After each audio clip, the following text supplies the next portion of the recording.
안녕하세요. 세상에서 가장 주관적인 리뷰를 하는 사람, 배우 고라스입니다. 오늘 리뷰할 영화는 영화 조커입니다.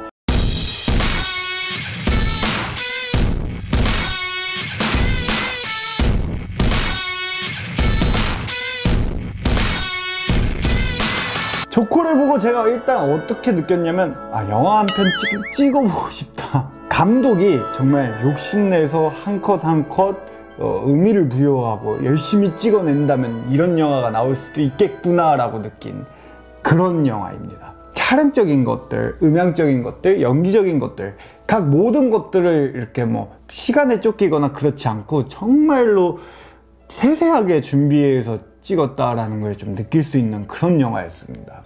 일단 조커가 이 광기에 휩싸이기 전, 그 다음에 광기에 휩싸인 후, 이 두 장면을 놓고만 봐도 정말 신기하고 특이한 게요, 같은 사이즈의 웨스트샷, 바스트샷인데도 화각이 다릅니다. 아직 미쳐가지고 날뛰기 전에 이 조커는 답답한 느낌을 주기 위해서 화각을 좁혀놨어요. 망원 렌즈를 이용한 걸로 보여집니다. 똑같은 바스트샷, 웨스트샷인데 광기에 휩싸여서 아주 막 미친듯이 날뛸 때의 조커는 화각이 넓습니다. 그러니까 와이드한 렌즈, 광각 렌즈를 사용해서 피사체에 좀 더 가까이 가서 찍었다라는 것을 볼 수 있습니다. 렌즈의 사이즈나 이런 것들 하나하나 이렇게 세세하게 해서 촬영을 했다는 거. 또 두 번째, 음향적인 것도 보면요, 앰비언스라고 합니다. 앰비언스란 무엇이냐? 이 영화의 그 현장에 있는 그러니까 공간음, 영화의 공간음이죠. 공간, 이 배경의 예를 들어서 지하철이라고 하면 지하철만의 공간의 음이 있고요, 집이라고 하면 집만의 공간의 소리가 있어요. 근데 이것을 보통은 공간 위주로 이제 넣어진단 말이에요, 이 앰비언스가.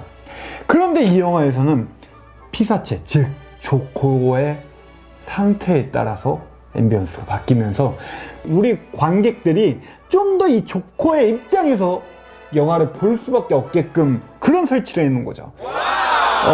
어느 부분을 보면 확실히 느낄 수 있냐면요, 조커가 앞을 보고 있을 때의 앰비언스 소리와 조커가 뒤를 바라보고 있을 때의 앰비언스 소리가 전혀 다릅니다. 소리의 이 진동과 또 이 데시벨이 완전히 달라지는 것을 느끼면서 앰비언스마저도 감독이 의도하고 집중해서 이 영화의 하나하나를 다 디테일하게 가져갔구나를 느낄 수가 있습니다. 이런 것들이 저런 작업 나도 한 번쯤 해보고 싶다 라는 걸 느끼게 했거든요. 그런데 이게 아마 저만은 아닐 겁니다. 이런 느낌을 연기하는 친구들도 이 호킨스 이 배우님의 연기를 보면서 이 디테일한 하나하나의 섬세한 표현의 이 연기를 보면서 나도 저런 연기 한번 해보고 싶다 느끼듯이, 영화하는 친구들도 나도 이런 영화 한번 만들고 싶다 생각을 했을 텐데, 여기서 제 관점 포인트가 여기서 나옵니다. 이 영화를 보고 나서 제가 제일 처음 들었던 생각은 바로 이겁니다. 곧 있을 이번 2019년도 수시, 정시, 연극영화학과 면접에 수많은 친구들이 이 영화에 대해서 이야기할 수도 있겠구나 라는 걸 느꼈습니다. 이런 일이 처음 있는 일이 아니죠. 이런 비슷한 일이 딱 있는 영화가 하나 있습니다. 바로 다크나이트입니다. 제 시절에 있었던 일인데, 이 다크나이트를 보고 영화 감독이 되겠다 이런 생각을 한 친구들이 굉장히 많았습니다. 그때 그래서 영화 이 입시 면접 때는 거의 다크나이트 이야기를 안 하는 애가 없을 정도로 많이 했거든요. 한 회에 핵을 그었던 영화들도 있지만, 뭔가 이런 연출가나 연기자를 더 열정을 불태우게 하는 영화들이 있거든요. 예를 들어서 극한 직업은 진짜 말도 안 되는 이 관객 숫자를 동원을 했지만, 극한 직업을 보고 저는 영화 감독이 되고 싶었습니다 라고 느끼는 친구들은 있긴 있죠. 근데 적단 말이에요. 그런데 이 다크나이트, 조커, 이런 뭔가 감성을 자극하는 이런 작품들이 나올 때면은 항상 입시 때 수많은 친구들이 이제 언급을 합니다, 이 영화를. 그런데 이게 제가 봤을 때 단점 중에 하나예요.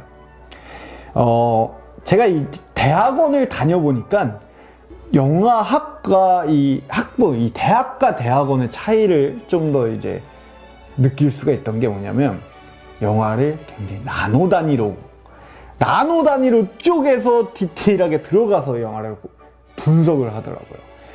정말 이렇게까지 분석이 된다고? 라고 할 정도로 분석을 합니다. 그런데 이게 바로 포인트입니다. 우리 교수님들은 다 대학원 나오신 분들이에요. 그렇다고 하면은 영화를 그런 식으로 나노 단위로 보시는 분들이라는 거죠. 그러면 여러분들이 아무리 조커를 보고 이런 부분이 난 너무 좋아가지고 뭐 어쩌고저쩌고 얘기를 한다고 한들, 교수님은 이미 그런 생각 하셨습니다. 교수님은 이미 그런 분석 하셨습니다.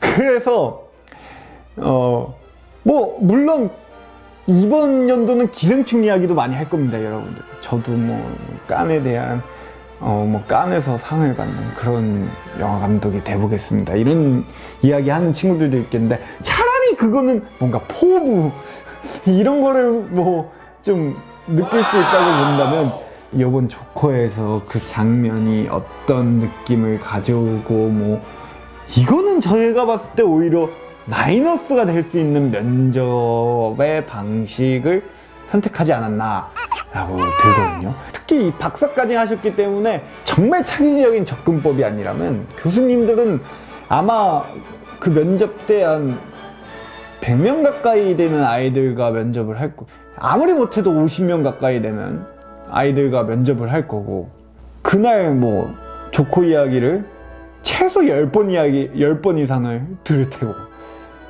이목을 끌기가 어렵다는 겁니다. 그 해에 센세이션한 뭔가 그런 영화를 이야기하기보다는 정말 자기가 새로운 접근법으로 다가갈 수 있는 영화, 아니면 나만의 해석이 될 수 있는 영화를 면접 때는 이야기하는 게 좋은 것 같습니다. 그래야만 교수님이 새롭게 보고 그 친구의 특성 또는 그 친구의 색깔을 볼 수 있는 뭐 면접이 될 수 있으니까, 많은 유튜버들이 뭐 이 영화의 어느 부분에 뭐가 숨겨져 있다, 이 부분에서는 뭘 의미한다, 그런 거를 면접 때 가서 이야기하시면 정말 최악이라고 그렇게 생각합니다. 뭐 꿀팁 아닌 꿀팁일 수도 있고요. 뭐 일단 제가 지금 정시비, 수시 면접이 다 끝난 이후에 이 영상을 올려서 꿀팁이 아닐 수도 있지만, 내년에 또 이런 영화가 있다면 여러분들 이 영상을 보시고 참고하셔서 영화과 면접을 준비하신다면 조금 더 입시에 도움이 되지 않을까 하는 마음이 있습니다. 그럼 마지막으로 이 조커 평점을 한번 매겨보도록 하겠습니다. 저는 5점 만점으로 5점 다 주도록 하겠습니다. 제가 본 이 조커는 내용적으로 재미가 있다 없다를 둘째 치고요, 무언가 열정을 갈아넣은 듯한 느낌이 있는 작품이었어요. 그래서 이 영화에게 큰 점수를 줍니다. 이상 세상에서 가장 주관적인 리뷰를 하는 데오 고라스였습니다.